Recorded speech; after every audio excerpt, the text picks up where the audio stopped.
আজকের দুপুরের মেনুতে ছিল কাঁচকলা পেঁপে দিয়ে জ্যান্ত শিঙি মাছের ঝোল আর লোটে মাছ পাতুরি।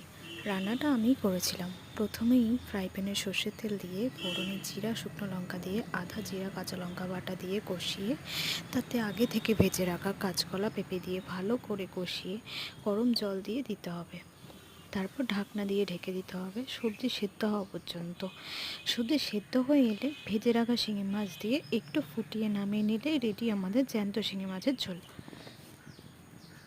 আর অন্য প্যানে আমি কড়াইতে সর্ষের তেল দিয়ে তাতে জিরে শুকনো লঙ্কা ফোড়ন দিয়ে পেঁয়াজ কুচি লঙ্কা কুচি দিয়ে ভালো করে গোল্ডেন ফ্রাই করে নিয়ে তাতে টমেটো কুচি দিয়ে জিরে আদা বাটা দিয়ে পরিমাণ মতো নুন হলুদ দিয়ে ভালো করে ভেজে তাতে একটু গরম মশলা দিয়ে জল দিয়ে কষাতে হবে। ভালো করে কষানো হয়ে গেলে তাতে কেটে ধুয়ে জল ঝরিয়ে রাখা লোটে মাছগুলো দিয়ে দিতে হবে। নেড়ে চেড়ে ঢেকে দিতে হবে। তারপর আস্তে আস্তে নেড়ে দিতে হবে মাঝে মাঝে। ভালো করে কষানো হলে মাছগুলো ভালোভাবে রান্না হলেই রেডি লোটে মাছের পাতুরি।